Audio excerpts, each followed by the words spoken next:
Hello everyone, అందరు ఎలా ఉన్నారు? బాగున్నారా? నేను కూడా చాలా బాగున్నానండి. నా స్టైల్లో నూనె గోంగూర పచ్చడి చూపించబోతున్నాను. వీడియోలోకి వెళ్ళిపోదాం, వచ్చేయండి. ముందు రోజే పెద్ద సైజు గోంగూర కట్టనైతే ఒలిచి పెట్టుకున్నానండి.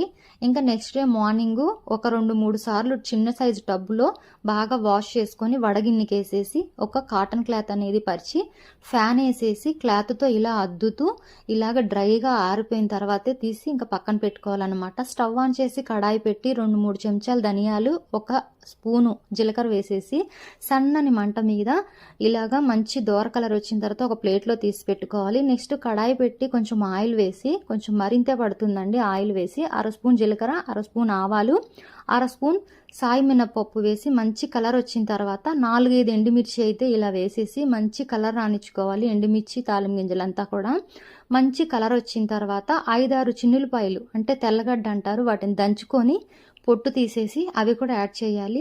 చిన్నులపాయలు ఇవంతా కూడా మంచి స్మెల్ వచ్చే వరకు తిప్పుకుంటూ ఉండాలి. ఒక చిన్న సైజు పచ్చిమిర్చి కూడా యాడ్ చేశానండి.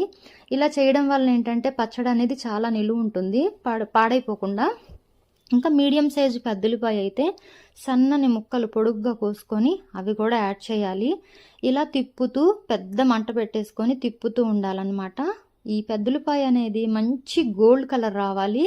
ఇంకా కరివేపాకు కూడా మంచిగా కడిగేసుకొని ఒక 3-4 రెబ్బలు కూడా దూసుకొని ఈ ఆయిల్లో వేసేసి మంచిగా ఫ్రై చేసుకోవాలండి. ఇవన్నీ కూడా బాగా కలర్ రావాలన్నమాట. ఎంత కలర్ వస్తే పచ్చడి అంత టేస్టీగా ఉంటుంది, అంత నిలవ ఉంటుంది. కొంచెం ఇంగువైతే యాడ్ చేశానండి. మంచిగా గోల్డెన్ కలర్ వచ్చిన తర్వాతే దీంట్లో అనేది గోంగూర యాడ్ చేసుకోవాలి.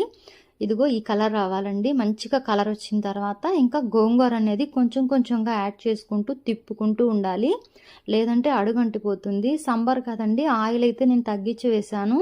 మామూలుగా ఒక పెద్ద సైజు కట్టకైతే 1/4 కిలో వరకు నూనె పడుతుంది, నేనైతే తగ్గించే వేసాను.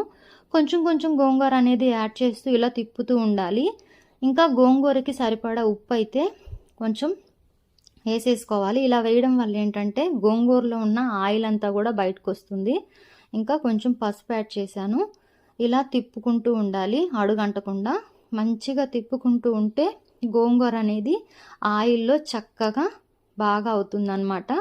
ఇంకా నెక్స్ట్ వచ్చేసి మిక్సీ జార్లో ఒక 5-6 చిన్నులపాయలు, ముందుగా జీలకర్ర ధనియాలు వెచ్చబెట్టుకున్నది మిక్సీ బరగ్గా పొడి చేసుకోవాలి. ఇంకా దీన్ని కూడా యాడ్ చేసేయాలన్నమాట.